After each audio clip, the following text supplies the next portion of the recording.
Hi, I'm Aisha. Today's topic on LitVibes. Do you think AI will replace writers? What is the future of storytelling?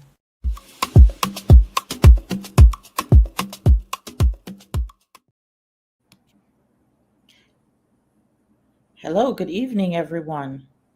Welcome to LitVibes. I'm your host, Shyla Esprit, and this is your front row seat to the trending and hot topics in the writing world. We welcome you this evening where stories spark conversations and writing meets the real world. Our conversation this evening is AI and the future of storytelling, resource or danger. From AI versus authorship to storytelling in the age of social media, we're unpacking it all with writers, dreamers, pioneers, and thinkers from Dominica and beyond. So let's sit tight and grab your phones, your pens, your iPads, whatever you're watching us on, and dive into the conversation with us. I will now invite the panelists this evening to introduce themselves, and then we will pick up the question and answer. Okay, we can go to Dr. Simone. Be here. Thank you. Oh, okay, let's try this again. Hi, everyone. It is wonderful to be here. Thank you, Dr. Esprit, for welcoming the panel into the group. I am Dr. Simone Matthew. I'm an associate professor of psychology, and I'm also a goal-setting strategic coach. I work with people in the areas of higher education, health and wellness, and mass communication, those who are looking to be more consistent with pursuing and achieving important goals. I'm also the creator, host, and producer of 2 radio shows, Untapped Potential here on TDN Radio, as well as Roots Connections on Q95 FM radio. So it is great to be here. I'm also the author of Push Past 10. Great, thank you. We have Miss Bell. Okay. Let's go to Lasana Sekou.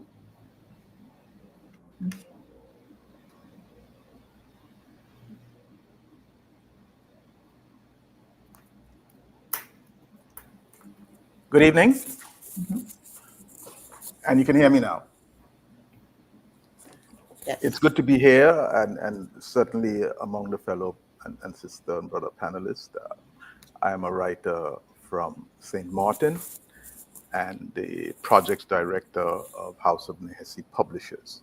My name is Lasana Sekou, and I certainly look forward to not only sharing, but certainly learning much this evening. Thank you. And many thanks to the organizers for the invitation to speak as well. All right, we have Catherine Dorset. Good evening, everyone. Thank you for the invitation. I am an author residing on Montserrat, but originally from Dominica. I am really honored to be here. I look forward to learning a lot and contributing to the discussion. Dr. Steinberg Henry. Hello, thank you very much. I am Steinberg Henry, a writer, among other things, a life and dissertation coach. I am delighted to be here to share in this beautiful subject, touching communications. We also have Mika Cognet. Hi, good evening, listeners. I am Amika Cognet. I am one of Dominica's operating poets, and performance poetry is my main aspect that I look into. I've been writing for the past 18, well, performing for the past 18 or so years, and I look forward to this discussion as to being maybe the youngest on the panel and maybe how AI can push us forward in poetry and writing. Were you once in the Dominica pageant? Yes, I'm also a former pageant girl, so I'm a former Miss Dominica contestant, former Miss World Year contestant. I'm also a calypsonian, so I love arts and I love everything to do with, I guess, literature and expressing yourself. Wonderful. And we have Sam George, who is also our in-house tech. Thank you. Thank you thank you, Dr. Esprit, for agreeing to host this panel. For some reason, I am so close to the screen, makes me mad. And of course, my name is Sam George. I am a web and software developer, so which means I write a lot of code, and um, I'm also a writer. I recently published my first solo novel called The Trust. I'm also a member of and the current chair of Piton Noir, which focuses on writing sci-fi and fantasy stories, but rooted in Dominican folklore. So it's a combination of all of that. And I recently found myself writing poems. So mostly in terms of for paper, so not for performance. I'm not a performer in any way, shape, or form. But and of course, I'm very happy to be on the panel tonight as we discuss AI and the future of writing. Great, thank you so much. I did not do a bio, but I have a keen interest in what's being discussed here in this panel for various reasons. I am, of course, a literary scholar. I am a lecturer in Caribbean literatures in English, specifically Caribbean literature, critical theory, and publishing at the University of the West Indies Mona campus. I am the coordinator of the Writing, Literature, and Publishing program, and so my students are writers, creative writers, people who want to work in the industry overall, in the business of publishing as well. I'm also a programmer, and I have a nonprofit called Create Caribbean Research Institute, which is the first digital humanities center in the Caribbean. And we operate in Dominica and at the University of the West Indies Mona campus. And for 11 years, we have been doing work at the intersection of culture and history and literature and arts and technology and community engagement. So I also have the both the computer side and the publishing side in mind when I come. I was very excited to see this panel on the roster and was excited to sign up to host it. And I'm looking forward to a great conversation with you all. And so I want to just begin this conversation by situating us in a case that happened that was ruled on, well, not ruled on, settled last week, actually, by Anthropic company that the owner of the Claude AI, generative AI platform that settled a 1.5 billion US dollar lawsuit with authors who filed their claim on the grounds that they used nefarious means to access copyrighted works in order to train the program.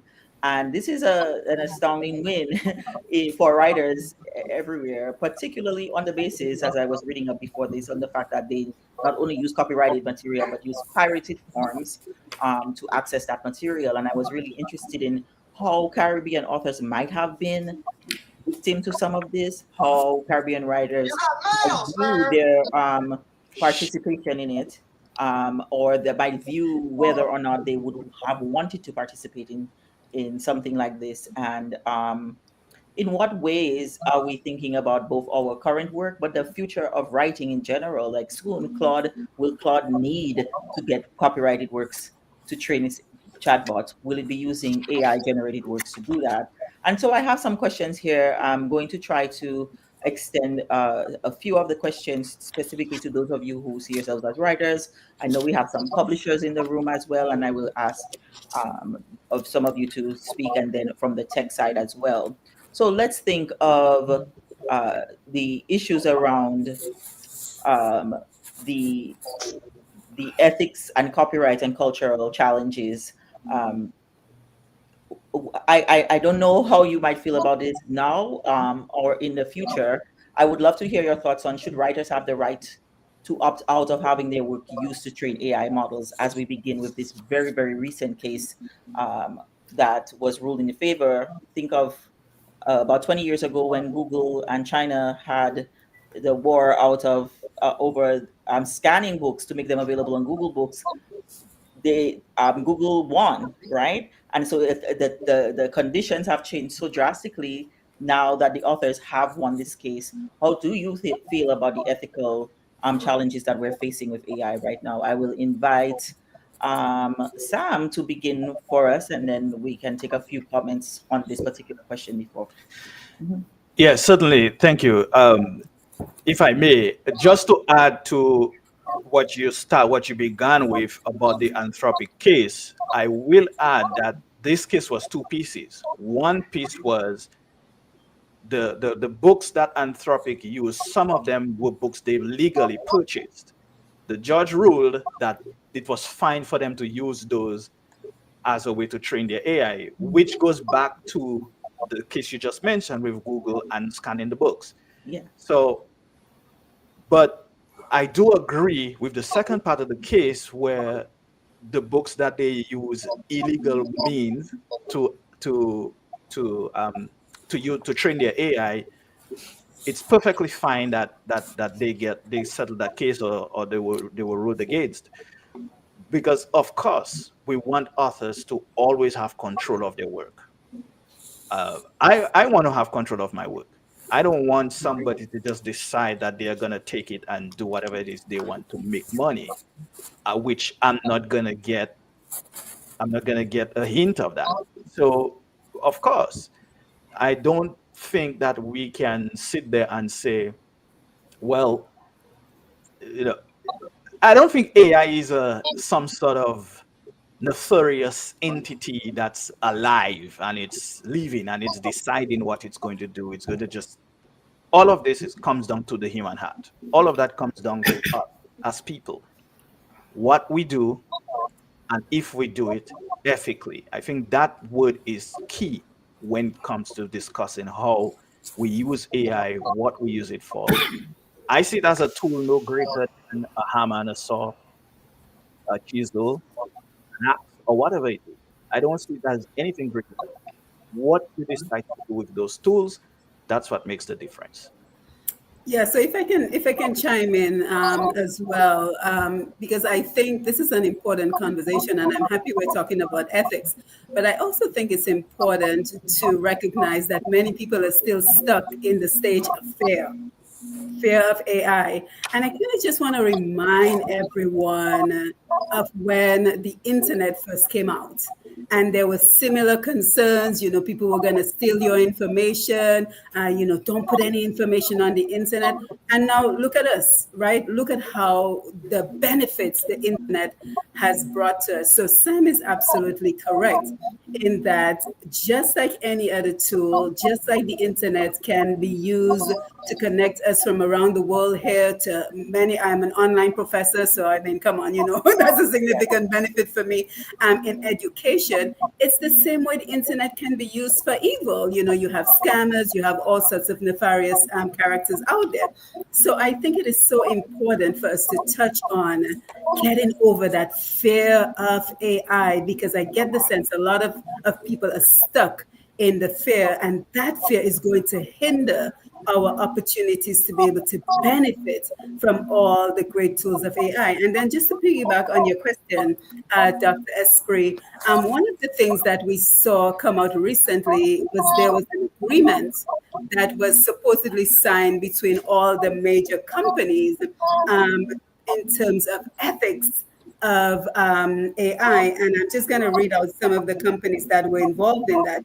So we have the likes of Amazon, Google, Meta, Microsoft, OpenAI, for example, IBM. So the idea is that, the phrase do no harm usually applies to medicine.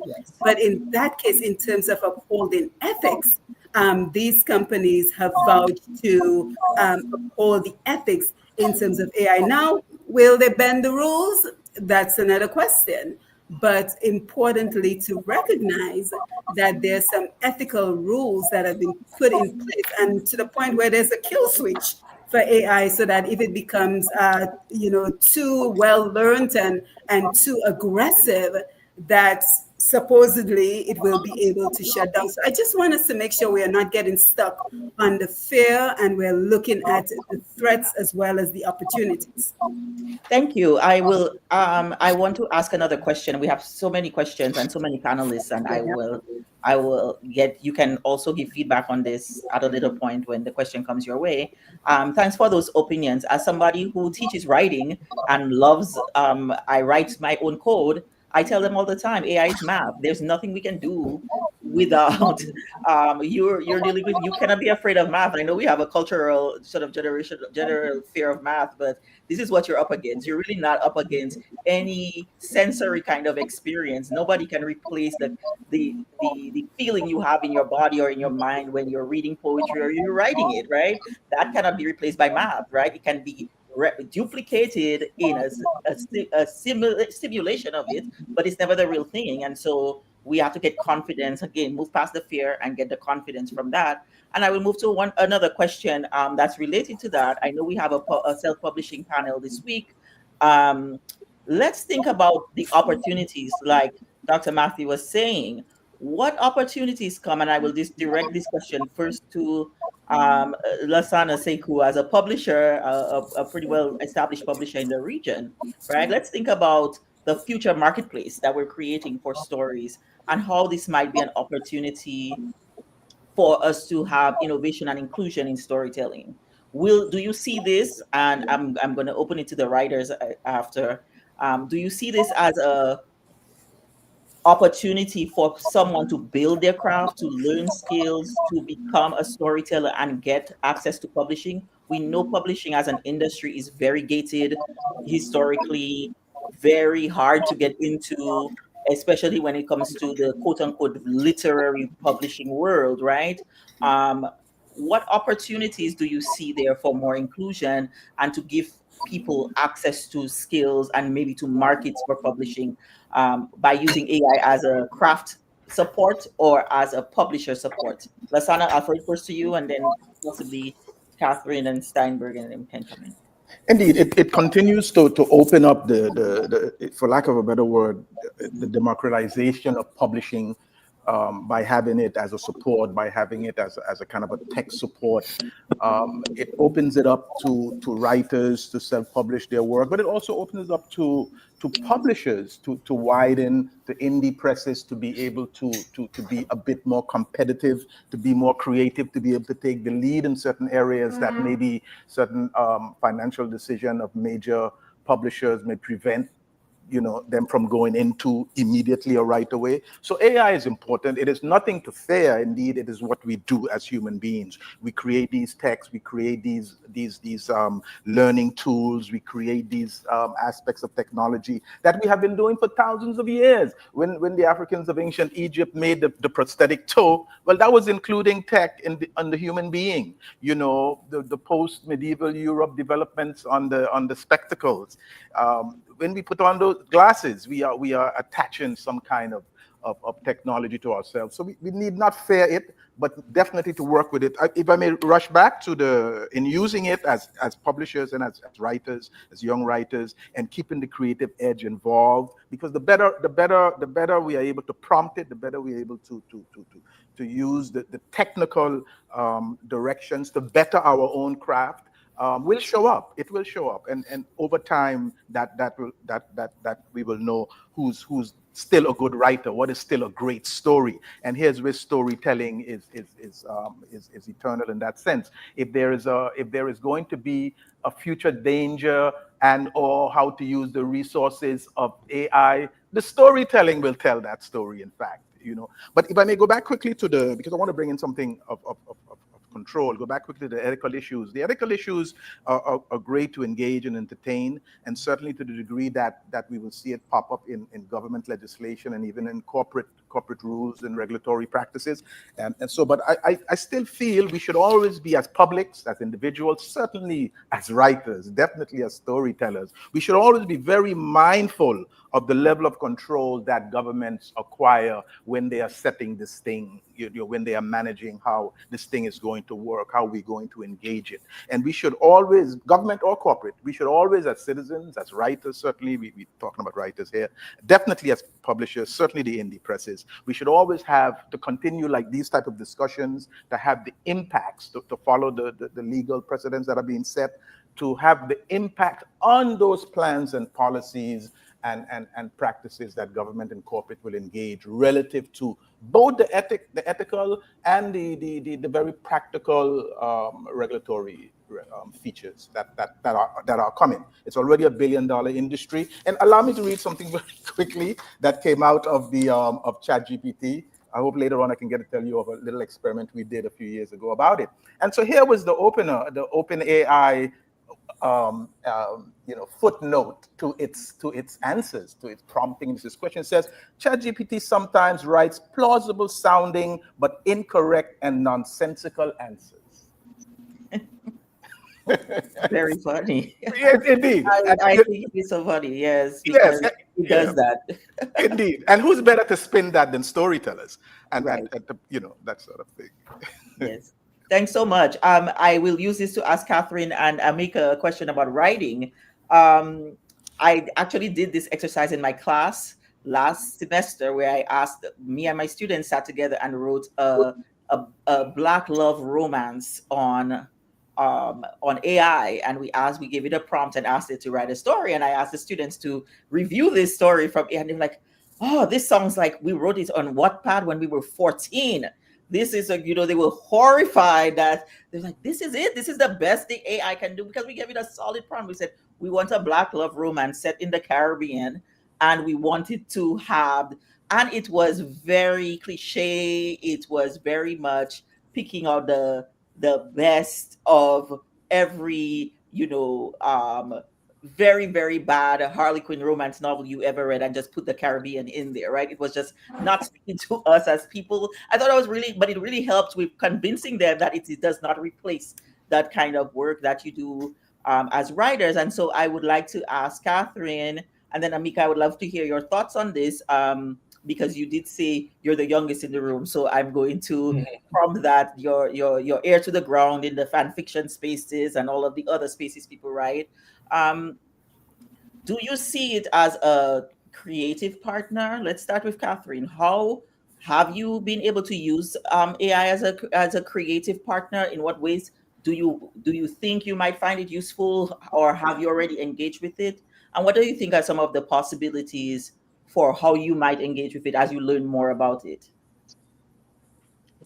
When I first heard about AI, and the expression was, nobody can do it like AI, it was like, wow, what's going to happen to us writers? And I thought about it, and I said, I wonder what it sounds like when they write something. So like you did with your class, I gave it a prompt, and I asked for just a paragraph, or like a scene. And there were no punctuations. It's like somebody in grade 4 was trying to write something.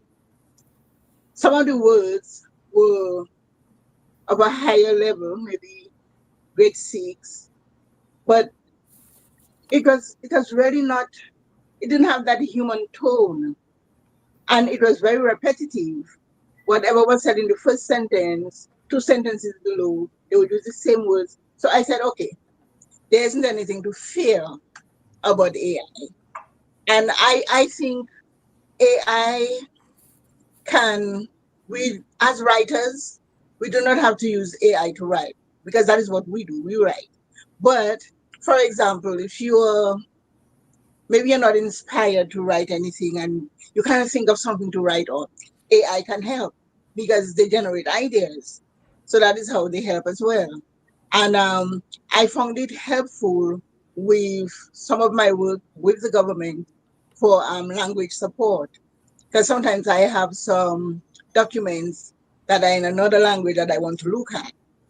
And but what I've what I've also found is AI has its own interpretation of different languages because it translated a document for me in from Spanish to English.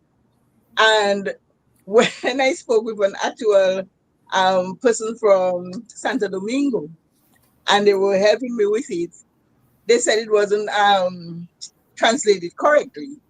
So there is that. We cannot take everything AI spews out as gospel. We have to do our own research, be ourselves. Let us continue to do our hard work and put our work out there because AI just can't replace us, at least not in the sense that we used to think. They are not human. They cannot bring out that sense of loneliness or hunger or love or rage that we can write and put on paper. At least not yet. Thank you. I don't know when that will be, but I doubt it.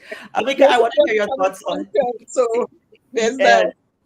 I want to hear your thoughts on this. Creative partner or not? Like, what do you think? How are young people interacting with AI? I know I'm an educator of young adults. I can tell you how they're doing it at school. But I would like to hear how they think of it in terms of we have a lot of young writers that I've interacted with in Dominica and in the region. Um, and some of them are really trying to learn their craft and they're using, I want to use this opportunity to say that AI is not just ChatGPT. There are all kinds of other AI tools that have language and so on. How do you find you and your peers, people you know in the arts community using AI, and what are the benefits or opportunities you see? Also, what are you maybe afraid of? I guess in the beginning, I was afraid, I guess, just like most persons, in terms of using AI, before we know artificial intelligence, you think it's an alienated, kind of, technology. But then, as stated before by, I think, by Mr. George, that I mean, it's the same way when Google came, etc. And persons were afraid when we had stuff like Hi-Fi and Facebook and Instagram and Twitter. And I'm fortunate enough to grow up in the era where technology evolved. And so I'm a 90s kid, and I have seen technology from not having the basic technology to what it is now, where we're all complex with Google. I am older than Google, and I'm grateful I can say that. Most of us here are older than Google, and so I've seen it from the beginning to like now, where it has evolved into all these different AI chat boxes, etc. So for me, as a younger writer, though I am strictly mostly with pen and paper, I have found it very useful now to use AI not just for, I guess, how the other panelists have stated that they use it as a tool. It can be used as a dictionary. AI, especially, they do give the disclaimer at the bottom that they may make mistakes, and that is because you cannot replace human intellect with AI. So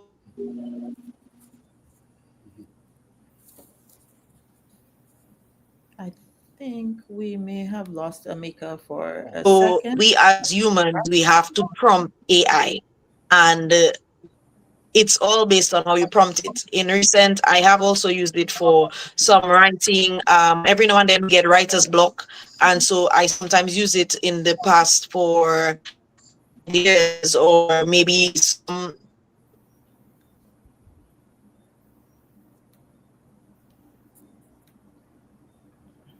Okay, I don't know if it's just me, but we lost Amika for a second.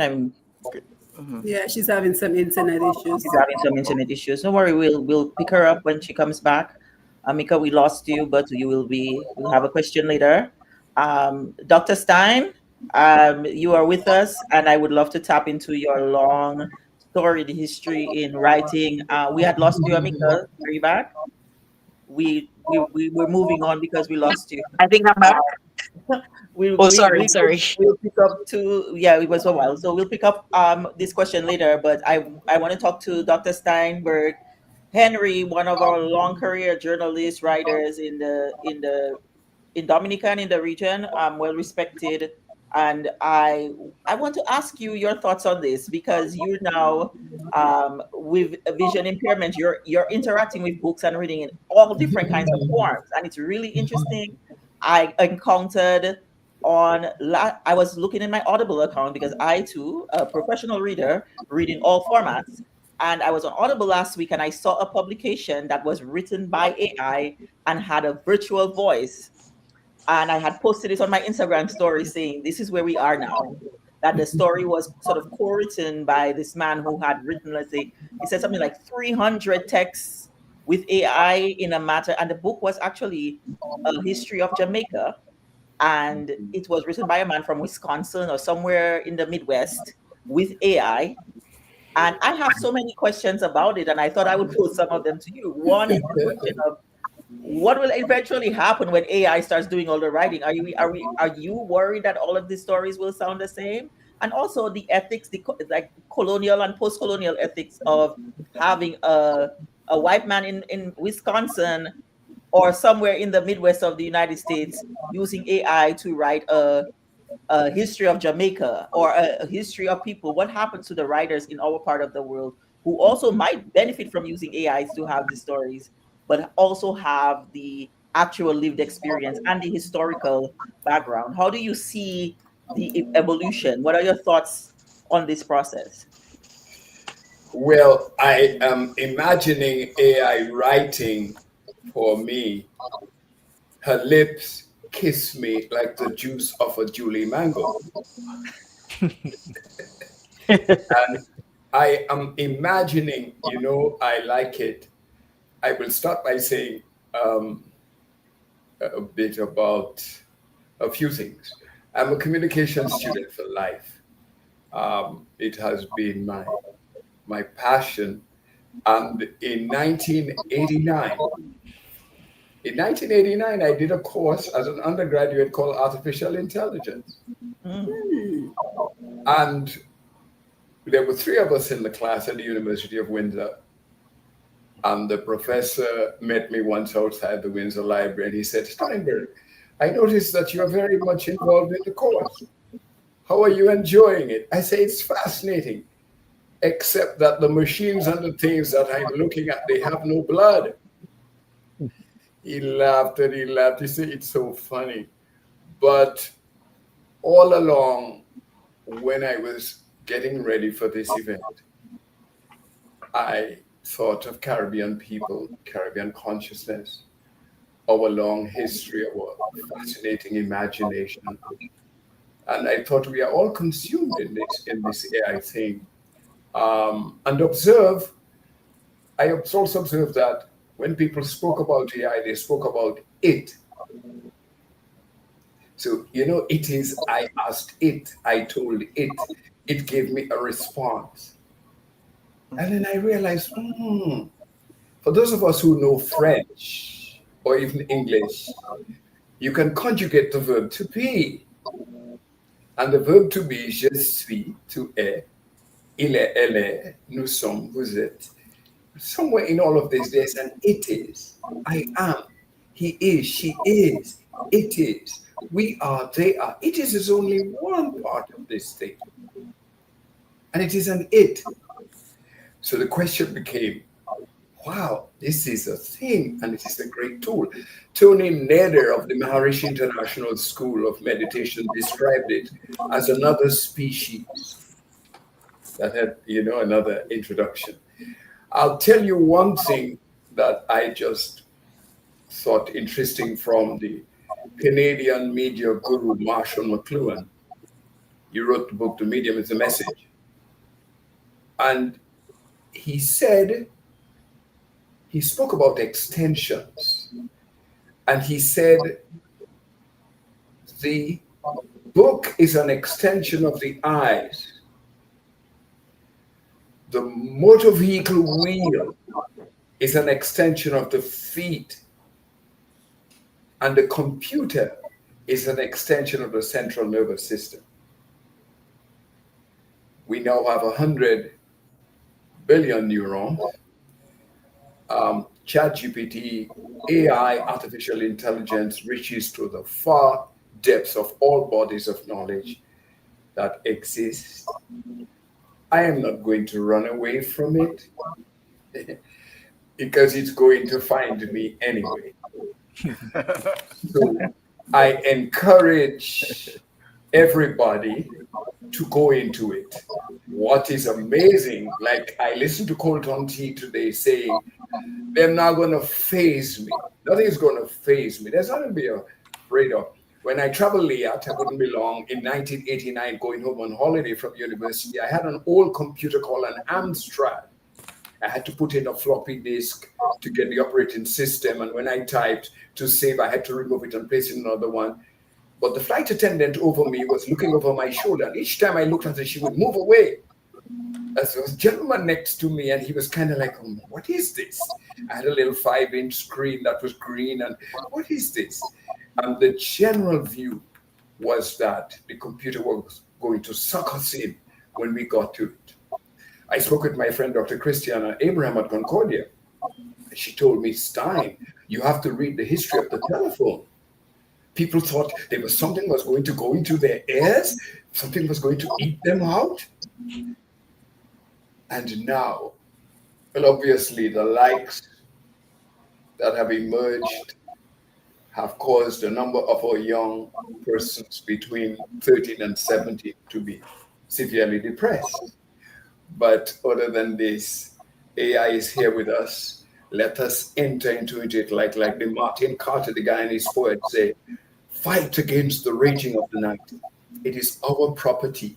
Let us go into it and use it to the best of our abilities. Thanks for that. That was really if I can chime in, very well said, Dr. Steinberg. If I can chime in, Dr. Esprit. Speaking about using AI as a partner, and again, going back to educating ourselves, I'm actually taking an AI course as we speak, because I think it is important to educate ourselves in terms of the opportunity it presents. And some of the findings I found so far is, for example, in terms of using it as a partner, using it to design the cover of your book, right? Using it to design the cover of the book. As Catherine mentioned, very important, the translation feature, which I think will get better. And again, it depends on the type of AI system that you're using, and also the importance of getting the credit. So I was just watching this program last night, and what they did is every image that popped up that was created by AI, there was a watermark that said AI, so you knew that it was AI generated. So I think in the future, in terms of ethics, that would be where the standards would lie. For example, those of us who are self-publishers on Amazon, KDP, you know that when you go into your account, it is now asking you if your written information was generated by AI or if you published the book yourself. So there are lots of ways, if we as human choose to be ethical, and also keep in mind there's an option to opt out of AI. So for example, if you're using ChatGPT, but you do not want it to track what you're researching, you don't want it to add to the information that ChatGPT is using to generate more knowledge, you can opt out of that and search in incognito. So just, again, keeping the idea of using this as a partner in terms of, what we're trying to accomplish as authors and in other areas of our life. Just 60 seconds on that. Just one quick thought, quickly before you go. All technologies throughout all human history have always raised discourses, controversies, conversations, ethical, spiritual, and philosophical issues. They've always done it. If I may throw in a quick note, Dr. Esprit, not only relative to the ethics as we started, and then we're talking more about the use of AI, but also, I think there's an issue or an element, maybe we've touched on it, of a parallel industry or even a competitive industry of AI detectors or AI detection. So in its billion-dollar industry of throes and its triumphs, AI is indeed improving, rapidly improving. but so is the apps and the programs and the codes to detect when content is from a machine learning model, whether it's stories, whether it's homework, whether it's essays in peer-reviewed journals, which is going through a whole very controversial issues right now relative to that. Whether it's poets submitting a poem to literary magazines, or whether it's a kaiso or bouillon or merengue lyric in a music festival. So I believe that the detection aspect of it, that AI detectors will become an industry as well, parallel or competitive. And I think that is an important feature to not lose sight of. Maybe certainly as coming out from the publishing space, but also as a writer to know that and to be aware of that, as magazine editors, as proofreaders and so on, to know that there are those programs of detection which will be improving, which are improving as well, and rapidly so too. I think that's important to know. Yeah, we're dealing Dr. with. Esprit, before you jump ahead, two things. One, I know we said we have an hour. However, if we need to extend that time, that's okay. We can do Okay. that. So Okay. anyone who can stay on beyond the hour, please feel free. And of course, if you have to go, that's okay. All right. Also, I Okay. want to add a little bit to Yeah. this discussion that,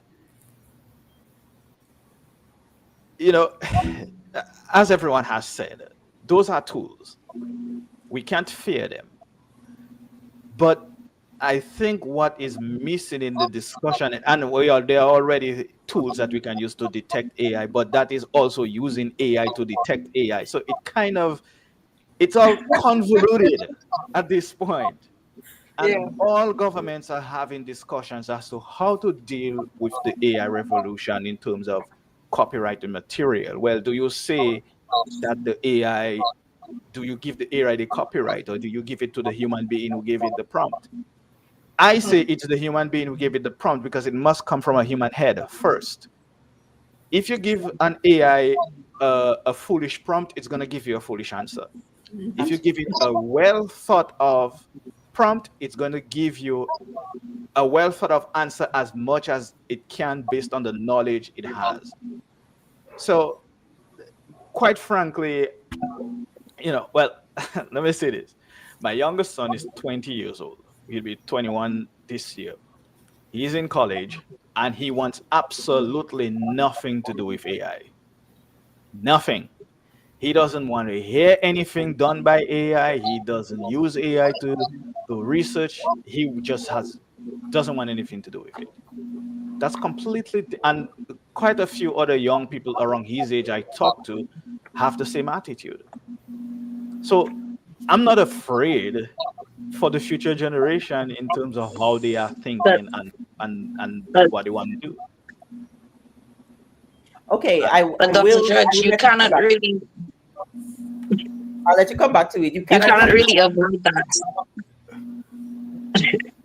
I mean, Because it's I a mean, though he working would like together, to right? avoid it, Google and all of these are Yeah, AI that's generated. Well, They're yeah, more yeah, what but I was prompted gonna on yeah, say. because you can But he's actually Talking about using research. it generative But already. AI, right?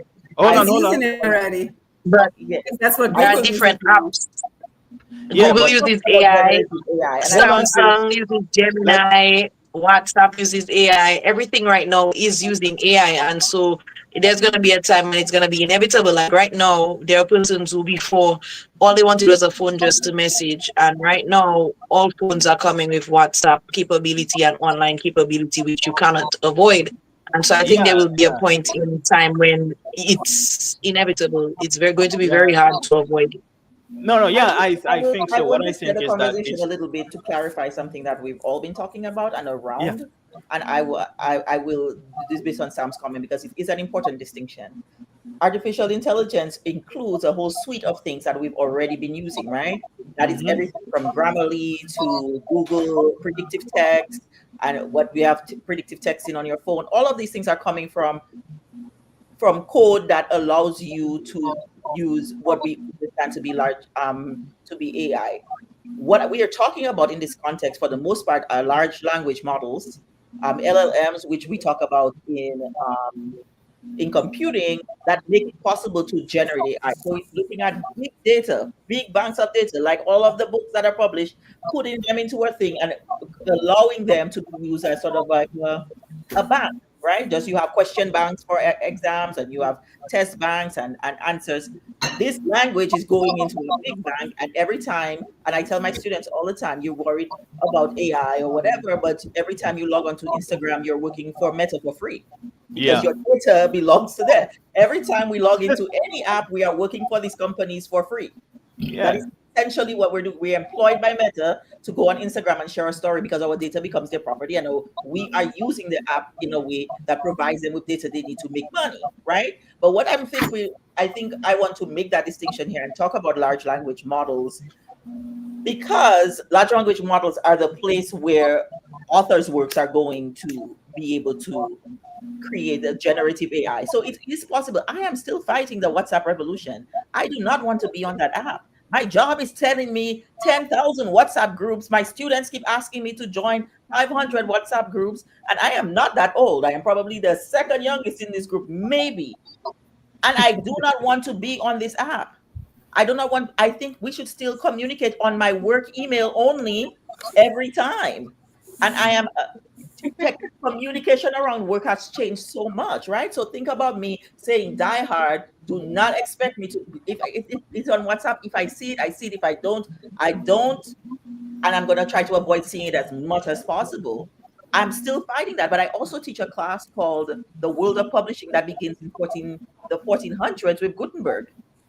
And I understand, like Steinberg is saying, that every technology has presented us with a crisis of Yeah. conscience and a crisis of communication. And I think that big data is something that we can wield. I work in a field of digital humanities called minimal computing, where we store all of that big data. So when they go and crash all of the things with their AI, when they're all done taking up all the water and all of the electricity to power their data centers and everything crashes, somewhere on my little floppy disk and computer, I have all of the archived history of the Caribbean in little text files, in little plain text that we can reproduce on our own. They're Oh, always there, yes. right? So we have to save distance. Yeah, and if I might add, we have a wonderful conversation going on in the chats, in the Yes. comment section. So I let's see make people are sure coming we're up. including Yeah, the we have a audience in the question for them. discussion. I was just gonna We have ask you, some Sumo, to questions look for Can I that them. up. ask Dr. Esprit a question as an educator and a coder? Because this is one I mean, I think I have it in a box in the back of my head somewhere too. As a educator, as a coder. So when we are dealing with inputting data, when we're dealing with prompting, or we just consumers of this information that we're going to put in homework or in an essay or in a song or in a poem, how do you discuss with your students, Dr. Esprit, and Dr. Mathieu possibly also? How do you discuss with your students the information they receive, and even sometimes the information they're inputting are in line with this whole, someone mentioned the term colonial or neo-colonial before, but how do they deal with those words and those terms and those references that are what Toni Morrison called oppressive language, especially as it relates to our people, certainly in the Caribbean? How do you touch base with your students on that? I use the word touch base for lack of a better word. Yeah, I got so fed up of the AI. Let me tell you how I got to the AI assignment. Is that one semester I had so many bad essays I asked the students at the senior class they had to put a research proposal on their own topic. These were publishing students and it was their capstone course. So they had to pick a topic on publishing that they were interested in and wanted to write a research paper on for the semester. And the proposal came back only AI. Ooh. And so I was so disgusted with everything. I said, so y'all don't have an idea for yourself? Like, you don't trust yourself Wow. to have an idea?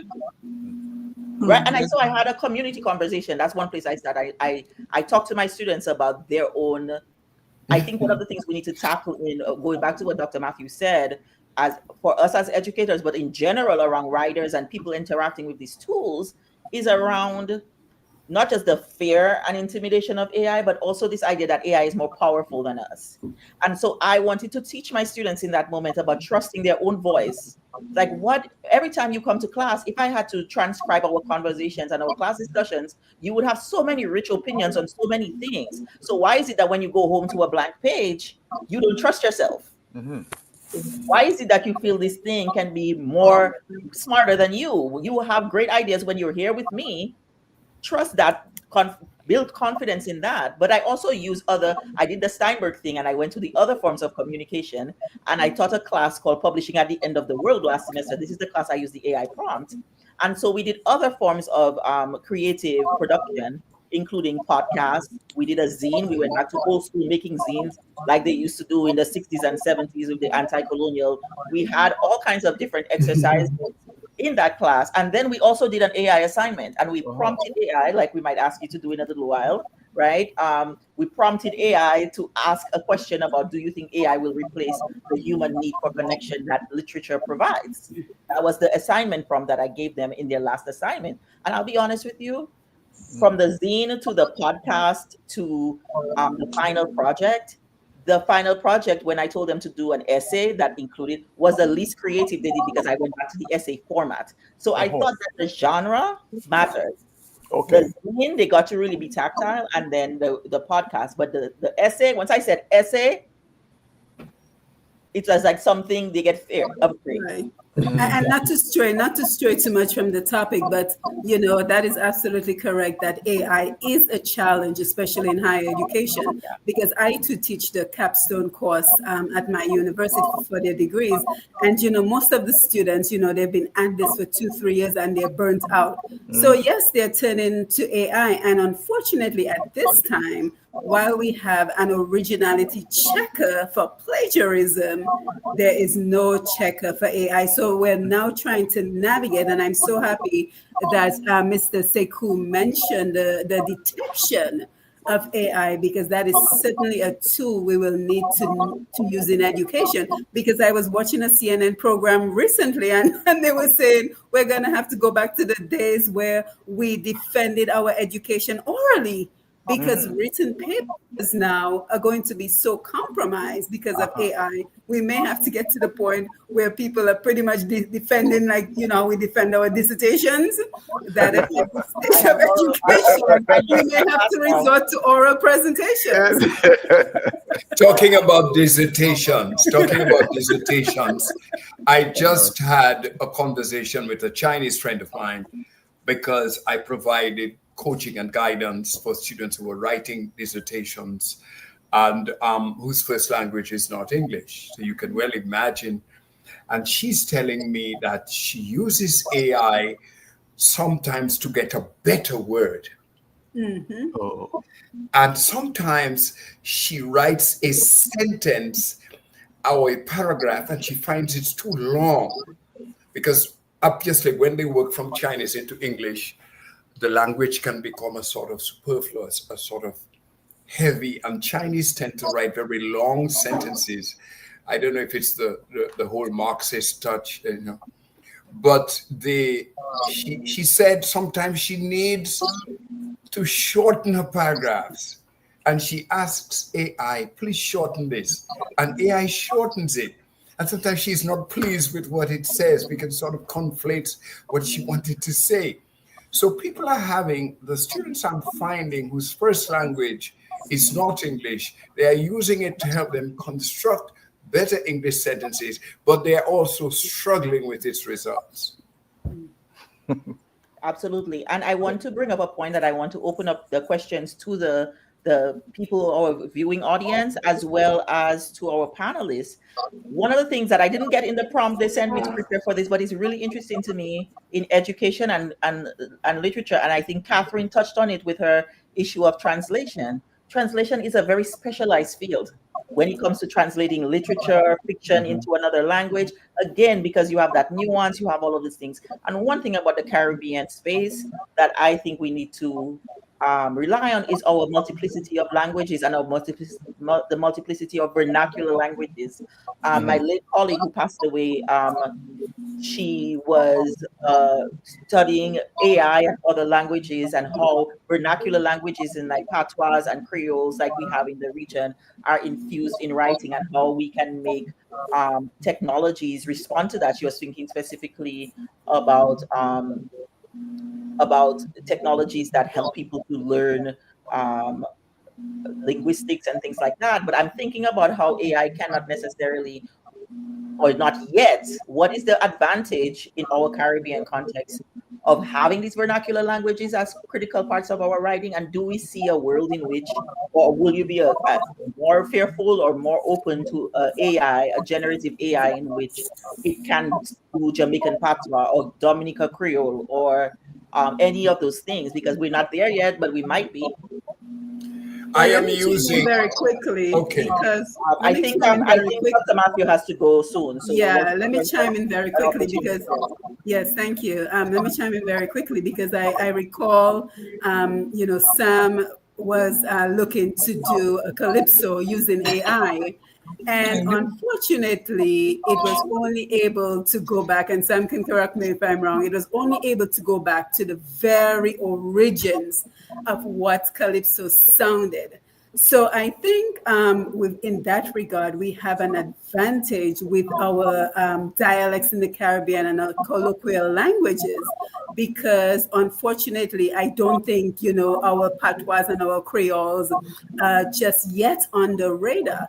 But again, this is an emerging technology. So as it masters the English language, then I'm assuming it will go on and master the other languages. But for now, if you are an author who's choosing to write in colloquial language, then you certainly are at a disadvantage. But going back to the example Dr. Steinberg mentioned, we too in the Caribbean use very lengthy sentences, because I remember when I transitioned to come to university up here in the US, I had a lot of issues with English professors who would send me back my paper and say your sentences are too complex. So I think it is also an advantage for us when we have Caribbean students coming from the region, coming up here to the US to do their university or any form of education, that it can guide with shortening sentences. My concern is that you don't want the student to upload the entire paper and then AI rewrite the paper. So that would be the concern. But guys, I do have to leave. I have another engagement. But I just want to say, when I think of all that AI is right now, what comes to mind, honestly, is that in the future and even right now, success is going to belong to those who can master AI on so many different levels, because you take a quick search into YouTube and you see the number of people who are making a whole lot of money using ChatGPT and other AI applications. And so I do not want for us to miss those opportunities because we are stuck in fear. So when we keep in mind that this is going to lead to success in so many different areas, your health, your finances, having clarity on your goals, it is a recommendation for us to embrace this as an opportunity, embrace this as a tool, and figure out how can it work to our benefit. So I want to thank you. I want to thank you, Dr. Esprit, for hosting this program. Thank you, Sam, for the invitation. Catherine, Dr. Steinberg, Mr. Suku, nice being here. And I will continue listening, but I have to exit at this point. So have a great evening, everyone. And don't forget to get comments on Facebook and YouTube. Yes. Right. No problem. You can tell I host programs on StreamYard, right, Sam? Definitely. Good to see you. Thank you. Yeah. Yeah. If I may just jump in here to pick up on what Dr. Simone Matthew was saying. So one of the things my company does is we actually, since AI has the ability to produce songs, that's some of the things we've done. We've helped people produce songs. I've written a bunch of songs that I didn't know what to do with. AI gave me the ability to produce them and make them into a recording. That's one thing. And So we did try to do like a modern type calypso. It didn't work. It went back all the way back to Trinidad type origin type slow ballad type calypso. That is not to say in the next week it won't be able to do a song like sing like say Daddy Chess or Hunter or any one of those people from Dominica, because it is growing really, really fast. It's Yeah. not the AI brain is not like the human brain where it can take us a long time to absorb something and we have to study or we have to memorize, and depending on who you are. It's a computer. So it's just going to absorb the information. As soon as it's fed the information, it's going to learn it and be able to spit it back out to us.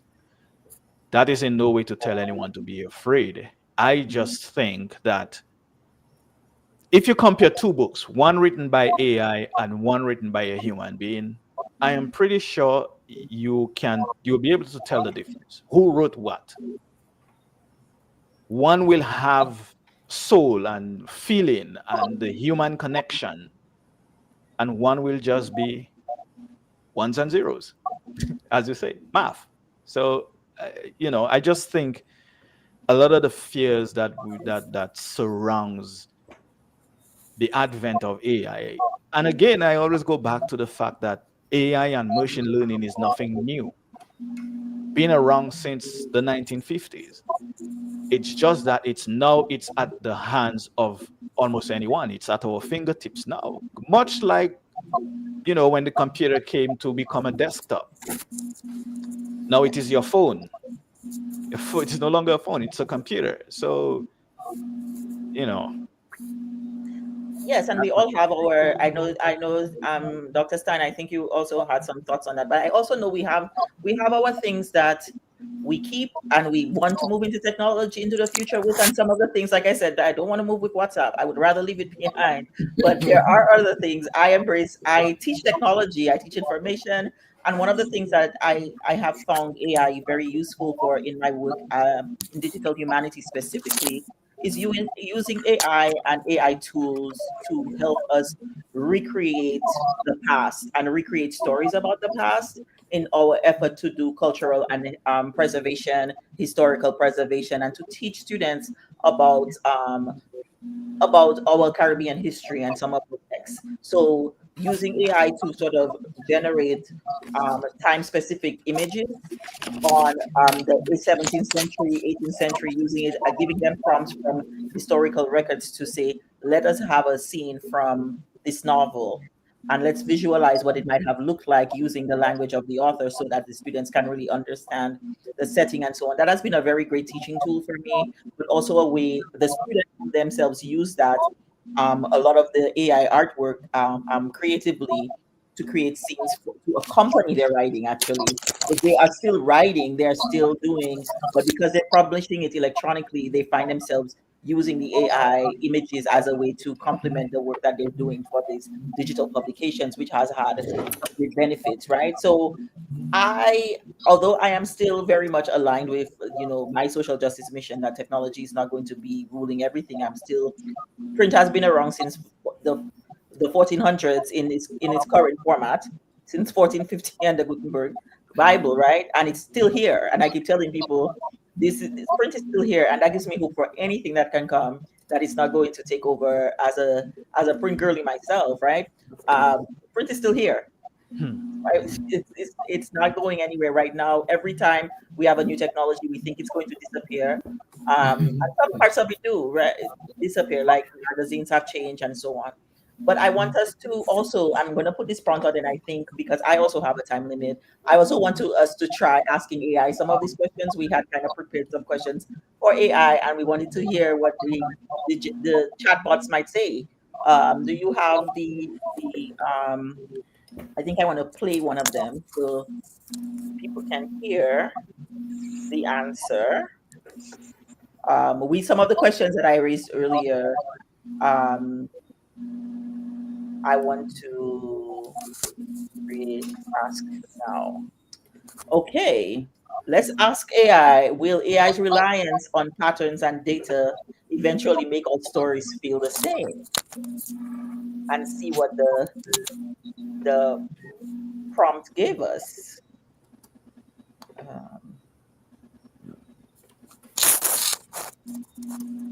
Sam, you want to help me with some audio? Or should I? Oh, which question is that? Because I think I only have one of them. I have response one. Oh, you have. I have the others. Okay. Let's do the first one. Could AI finally allow anyone with a story idea, regardless of skill or background, to become a published storyteller? Okay, let's Yes. see. AI's response is Yes. Has to be yes. Of course you're gonna say Vision alone. This lowers the barrier to entry, okay. I'm potentially going to start it amplifying over because I voices from think marginalized it's taking a long time for AI to answer that one. or underrepresented communities. But it also means the literary world may need new ways to ensure quality and originality when anyone can publish. Absolutely. I can help with structure, language, world building, or even generating first drafts for people who might not have the writing skills or time to execute their vision alone. This lowers the barrier to entry, potentially amplifying voices from marginalized or underrepresented communities. But it also means the literary world may need new ways to ensure quality and originality when anyone can publish. Absolutely. Okay, so the answer was sure, I can help, but we still need checks and balances. AI is asking for checks and balances. Of course. Yep. And I found it very interesting for Lasana and Stein. I was finding it with the last part about we need to ensure quality and originality. And I'm saying, is AI? I mean, Shakespeare. There's 7 story formats in the world. I think, right? Like, idea is completely original. Its rendering is right, but AI asking for originality when it's actually building is really a plug and play story builder. It's really funny to me. Yeah, it is. It is. A gentleman called me and said, "We have 9 reviews of your book. As she returns now, that I published in 2021." So I said, "You have reviews of my book? Who did those reviews?" He said, "The one is a doctor something from Malaysia, a doctor something from Australia, a doctor something from New York." And I said, "Well, of course. Hi, Ego. Would you like to read these?" So my own self, I told him to send them to me. And I read the entire 9 pages. Now I say read, but I listened to them. That is a whole other intelligence and AI facility that I've used, even to write an entire PhD, listening. So I listened to the 9 pages, and then I called him, and I said, "What did you use to do that?" He said, "Oh, people wrote that up for you. I got this from them." I say, "I notice that the text is very stiff. It's kind of mechanical.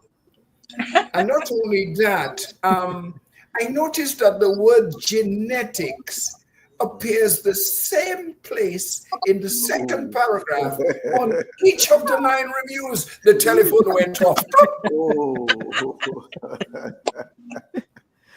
Oh, goodness. Dr. Stein, didn't you want to have a conversation about that? No, I'm gonna go with Dr. Steinberg. I'm not even gonna respond to that one.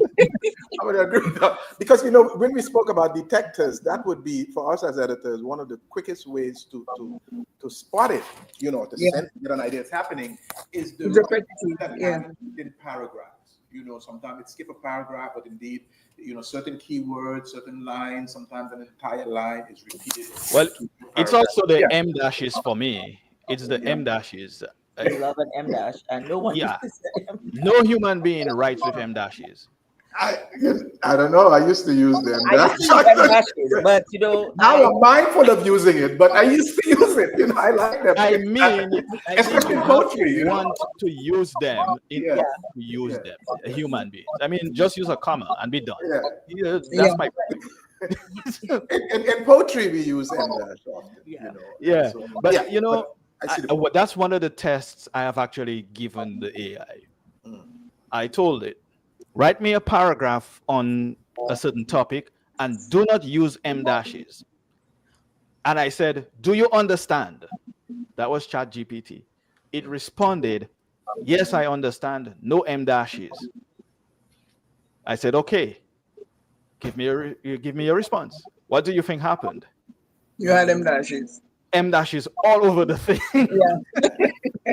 The other thing that I do all the time, I use it because I write Python, a programming language called Python, and Yeah. sometimes I will hit a difficulty because I am mostly self-taught and I am not a career programmer. And so sometimes I will hit a wall, I'm trying to do something, and I will say, here is some code. Can you help me find the error? Or it will generate a code for me. I'm trying to solve this part of a problem. Can you give me some code to solve that? I will take the code and I will use it and I will realize there's an error here, right? I will run it in my program and realize an error. I will give it back the code that it just gave me and say, hey, can you fix this? And it will fall back from me, hey, this code has like 7 errors. Let me fix it for you. And I was like, Yeah. you are the one who just gave me the code with the 7 errors. What is not adding up? Yeah. So even in doing that, that is always how I catch it. It's always something to do with code. I will give it some code. It will give me something back. And then after it doesn't work, it will tell me, well, this doesn't actually work. Let me give you something else. Right. So it Yeah. is fallible in a lot of ways. I don't think we have that. But I also feel that just listening to the conversation that we are having, and the answer that we got on issues of quality and originality. One of the things that I want to punctuate as we sort of wrap up, because I don't see any questions in the chat except somebody asking if Dominicans who speak Patois, if Dominicans who can speak Patois are using the internet. I spoke Patois before I spoke English, so and I'm using the internet effectively. But there's Yeah, maybe we'll take some other comments before we go. a minority of that. And it will take a while for it to get there with certain vernaculars. But I do want to say and emphasize for this conversation how important it is that we are having it in the Caribbean. We do not want to be left out of the trends and where things are going in this industry, because the global industry around teaching. I remember the other day that Random House and Simon and Schuster were trying to do a merger, and they killed the merger. And one of the things that the Simon and Schuster CEO said was, well, we can make AI help us. We're building up our market. If the courts would let us, right? The courts would let us merge and have a bigger market. That's fine. We will just turn to AI, and AI will help us with our production so that we can meet the market that we want to have, right? But I also, as an educator, as a writer, as an editor, I think about how just in the last example with Steinberg and the word in the same place in the paragraph, the reason when I know 10 years ago, I have been teaching in university now for 20 years. I don't look like it, but I have. And the reason I always know when my students are doing something that they're not supposed to be doing is because I know them. I know their writing. I am an editor. Style. I know their patterns of writing. So it doesn't take me a plagiarism checker or an AI checker to know. It takes me knowing them. It takes me knowing their writing and their work. Right. So once you develop a relationship with words and with your authors that you love and with the students that you teach, you will start to think, well, it's when you're using that word. Like this is not, Doesn't sound like him. it doesn't sound like it goes here, right? Or why are you using that word 5 times? These are the things. And so for me, that comes back to me as the human element in the instruction, me as the human element in the evaluation, and also me as a human element, as a mentor, as somebody who's teaching them writing and teaching them to learn their craft. And I think that for all of us here who are in positions of teaching or mentorship or writing groups of people, that is a really important part for us to kind of share that responsibility. But I also want to emphasize what Sam started with in the beginning. For all of us here, AI is not the problem. Humans are the problem. In any way, shape, or form. I am a big social justice advocate. I am an advocate for using technology, but I am very protective of the ways in which technology harms people from our parts of the world in all kinds of spaces. And that's why we need to know more about it so we can arm ourselves with the knowledge and skills to deal with it. Just a quick question. Go ahead. Does the subject of ownership is big in communications. Those Yeah. who own can determine. That's an old 19th century thought from Karl Marx. Those who own the means determine. Does anyone own the AI? Mm. Well, it depends on which ones you are using. At least in the contract with you, if you're using a paid version or a paid tool, then they tell you it's yours. Whatever you generate, it's yours. And I think Dr. Simon alluded to it earlier, what you have to be careful of is the ones that will use your information or having their fine print that they can use your prompts or your generations to train their model. You have to be careful of that. There are others which you have the choice. You can opt in or opt out. You can tell them straight, my don't use my material to train.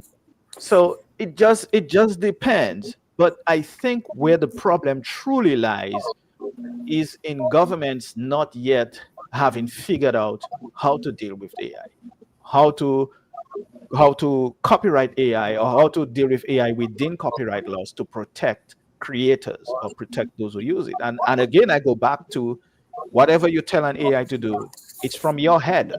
Yeah. AI cannot do anything unless I tell it to do something. So it must come from my thoughts, my mind, which is no different from me picking up a pad and paper and writing down my thoughts.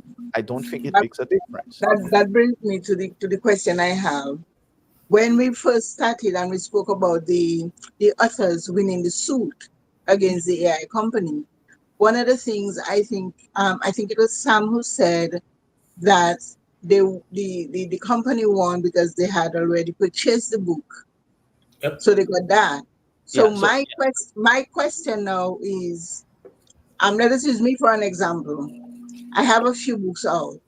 So if somebody buys my book, are they saying that because they have purchased the book, they can do what they want with it, make a movie, do anything with it? Or do they have to purchase the rights to do those things? yeah, no, that's not what they're saying. What Okay. the court said is that because they purchased the books legally, they can use them to train their model. I guess they are looking at it in the case of much like it's not being used directly to the public because the public doesn't see the back end of the Okay. LMN. That's what they mean. So it doesn't mean that they can take your book and go create another kind of work from it, like a movie or a story or whatever. They can't copy it. It doesn't allow them to violate copyright laws or Some plagiarize your work. if AI is all knowing, why does it have to be trained? But that's exactly the That's a good point. question. That's That's a exactly the good point. question. It's not all And that's knowing. that was where I was going. It's like at the end of the day, it's human, right? So Yeah, it's I want to human. go back to Steinberg's question, like who owns AI? We've been asking most of these technologies when they first develop are owned actually by the US military or somebody Yeah. that's usually where I just taught this in class last week in my information studies class. Everything that we use now was probably created 40 years ago by the Department of Defense or somebody like that for military training, right? So That's that's where, exactly what I was going to say. Yeah. yeah, It goes back again, I think I said that earlier, all of this goes back all the way to the 50s. They've yeah, been trying to do so many different things. since that time. And, Yeah, and a lot of the technology we have at our homes or wherever was developed for and by the US and Israeli militaries. yeah, So it's and again, I could even say some of the social media platforms yep. are intelligence gathering platforms. That's why I am always careful of things that are free. If it is free, it means you are the product. You are working for them. I just said that you're giving them, you're working for free every day, and the data is collected. Even Yeah. something as simple as don't Facebook me, and later I will show you how Microsoft Office now has a not just Copilot, but Microsoft Office now has a data point in their preferences where they tell you if you're actively typing and saving your documents in OneDrive or anything like that while you're creating them, there is an opt-out button that they don't use your active data that you're writing, your current storage Yeah. information for training their AI. So Yeah. there is a link you need to go to in your preferences to turn that off if you don't want it to use. I make sure to turn that off. Yeah, so Even usually the opt-in is already turned on when you have yeah, Microsoft Office on your computer. But if you're yeah, just typing a document in Microsoft Word, that can be used to train their AI, right? yeah, So you have to turn it off. So even the daily things that we use, yeah, it's not. And I already said, I don't block my camera anymore. I don't care. My password can be 12345 because at this point they have it, right? I am no longer. I have raised my white flag on some of the broader, bigger surveillance issues that were passed. But I also want us yeah, to understand that this is the things that we have to fight for are what Sam is talking about. Government policies that give ownership to the right people, because ownership means something completely different now in the age of streaming and ebooks and all of these things. Ownership is yeah, not the same, right? We have to think about the actors, the policymakers, the people who are owning the corporation, owning the means of production, and how we look at our relationship as not just You got it. citizens, You got it. but taxpayers and activists, and how we deal with the humans who are making those decisions, because the technology is not doing anything to us. I wonder if yeah. I could point to These something people relative in to power are doing those things. the opting out issue. I wonder if we could make Can barely hear you, Mr. Suku. Yeah. How is it now? We good? Yes, Better. better. Yeah. I wonder if I can make a point relative to the opting out and the flip side of that. And it has to do with an article we did out of House of the Nehesi, where we were asking AI to cite, to find or to tell us about 22 of our authors. And 22 is an exaggerated, we could have do 10 and it would have worked statistically. But we did 22. 19 out of those authors, they didn't have a clue. They gave wrong names. They gave them books that the people never heard of, and so on. But I'm wondering, so there may be an opt-in feature, Dr. Esprit, and maybe Brother George, relative to the work you're doing. So, for example, as a publisher, or even as a writer, you go online and you're looking for information on yourself or your authors and so on, or books, and something is materially, totally incorrect, including, for example, one of our authors, they said she died in 1996.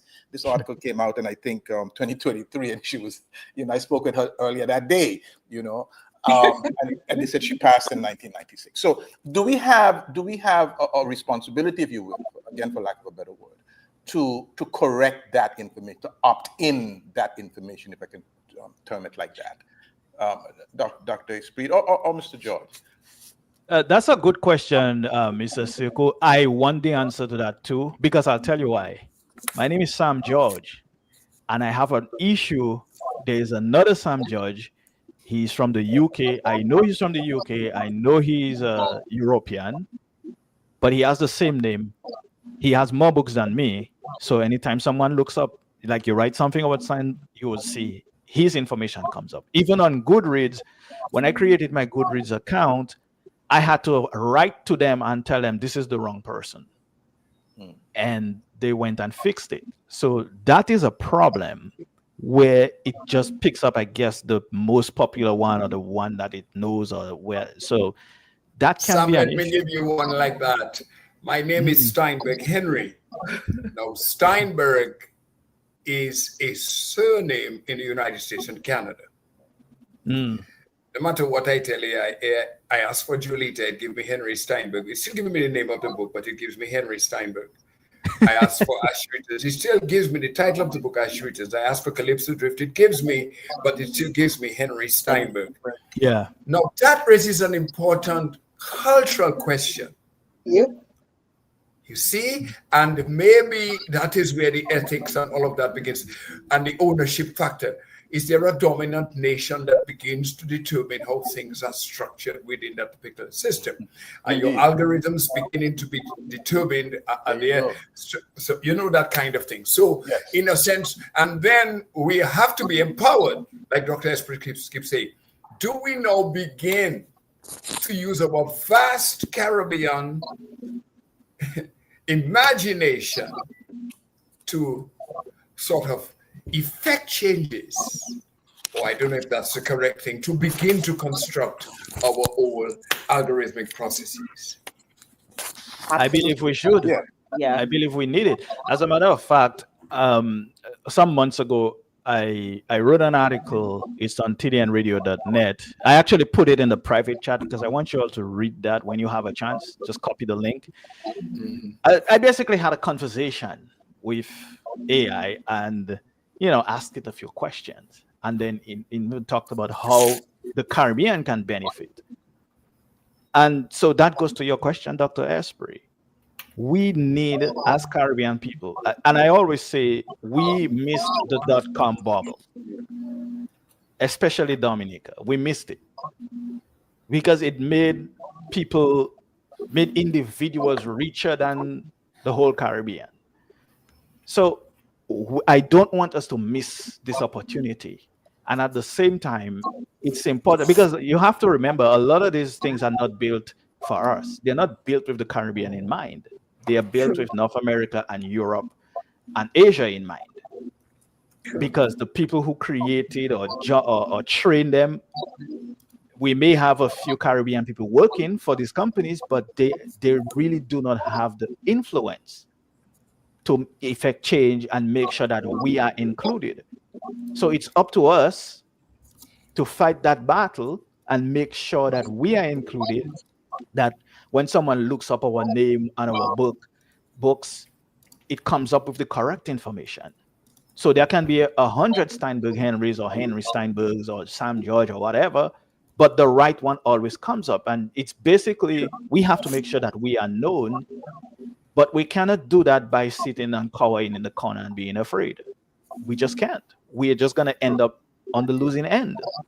I started to experiment, and that may be it's just been such a fascinating discussion.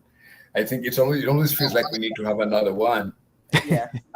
I began experimenting with something, and I said, if there is a randomness or an order in chaos or chaos in order, because I studied closely something called the Mandelbrot, and I looked at something called fractals. So anybody who has looked at the Mandelbrot, Mandelbrot, and fractals, you'll see. And I began to revisit this. And what I did, I used Kalinago words, and I drop in a Kalinago word inside my text, got the English meaning, and I just began to put random paragraphs into just random thoughts, no order, like I'm not putting in anything that say this flows from that and this flows from that. And then I said, how do they do it in this AI or ChatGPT thing? And I'm thinking, could I put anything inside that text randomly from anywhere, fill up 30 pages of material that has nothing to do with one another, and turn around and begin to connect them? It's a very intriguing thing because, in a sense, I think we have artificial intelligence at work in our lives much broader. We have it in insurance, in health, in agriculture, in trade, in banking, you name it. But what about what is inside of us? Is there an intelligence in us that almost parallels? I'm not going to ask my brain to tell me 6,965,265,875 multiplied by 22,000. I'm not going to ask my brain to do that. But are there things that I cannot begin to randomly structure and let them find their space? They don't have to be known. They don't have to be recognized immediately, but that we're going to. So there is a lot of, finally, to me, I have a beautiful definition that we had of communications. And it said, communication is the exchange of meanings between what? Intelligences. So the computer is an intelligence. Even, we are, plants are intelligences. They communicate with the sun. Fishes are intelligences. We are surrounded completely by intelligences. But you see that natural intelligence, What is it? Why do we have 6 billion neurons in our brain?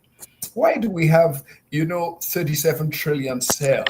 What are those things for? And have we explored sufficiently what is human intelligence? So maybe we have a challenge within the AI to begin to explore those kinds of things. And the Caribbean has such a vast imagination. It comes from Siboney, Algonquin, Taino, Arawak, Kalinago, African, American, Spanish, French, Portuguese, Chinese, Asian, you just name it. What's in our belly? It's a living vibration, says David Rudder. What is this thing that we have that we can now parallel anyone else in the world? Well, I want to take that what you call it. I like the idea of fractals and thinking about how there's a very famous theorist, Caribbean theorist, Antonio Benitez Rojo, who wrote a book called The Repeating Island.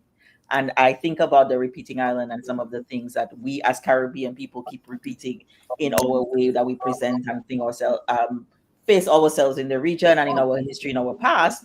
And the one thing that I remember from Benitez Rojo that he talks about is the text as a spectacle, right? This carnivalesque, this kind of life that we have in our writing, in our literary production, that is something of a unique kind of I don't know what to call it. It's like a zhuzh, it's a feeling, it's a vibe, it's whatever it is, that human intelligence that comes from this shared historical and cultural experience that cannot necessarily be replicated in formats outside of this space. And I like to come back also to, just to wrap up, because I want to say thanks to everyone. I too have to run, but I want to say thanks to everyone and to our audience that has been locked in. But to remember that as Caribbean people, we also like this. Yes, we want to be on AI. We miss the .com. We are in AI, and there's so many ways that everyone on this panel has said that they're using it that are really great opportunities. But let's not be afraid of it, but let's not be intimidated by it. It doesn't make our culture. If we only use it to make our culture, we use it for storytelling, but storytelling is us. We are the stories, our people, our past, the nuances of our everyday.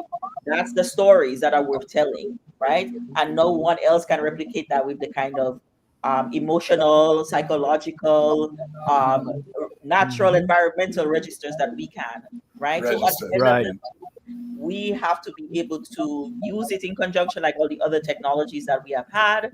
I take Mr. Seko's questions about, the opting in. We can do that, but I want to use this as a shameless plug to say my students and I have been working on a 4-year-long project called Visualizing Caribbean Literature, where we work with librarians and experts in the field to put obscure writers on a map. Excellent. We have a website and we are creating wiki. We are in the next with grant funding to create Wikipedia pages for people like you all, for Steinberg Henry, not Henry Steinberg, and for Sam George, Caribbean one. And in doing the research for this project since 2021, we've been working on this project at Create Caribbean. This happens a lot, that we get mixed up with European people who have bigger platforms. Yes. Right. Whatever. Our people are not. We need them.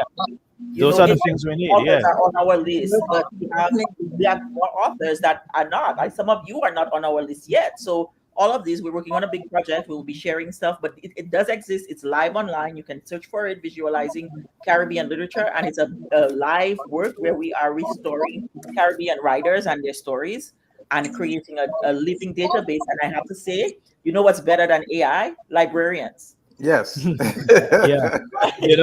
I know we have to go, so I'll make this my last word, and then it's yours, your floor.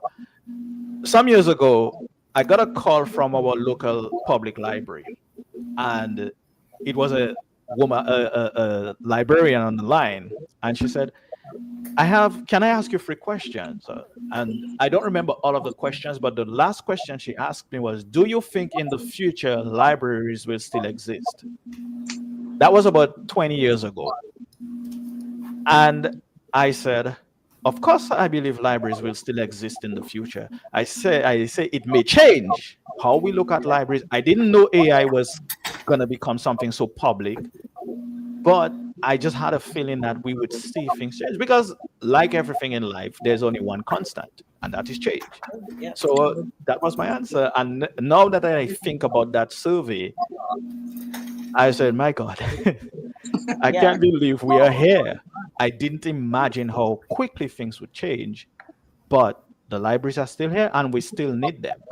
We still need them. And that's my point, is that all of the information that AI is can amass has a lot to do with metadata created by librarians. That's Yeah. how they can find the books. True. That's how they can get the stuff, the ISBNs and all of these things, the call numbers, all of the information curated by information seekers in libraries make it possible for AI to do the things that it's doing. It does not exist without that particular type of service or that particular type of skill set, and it will never replace the people who are producing the work and finding it and That is what I was going to say. Exactly. it will never replace that. So we Indeed.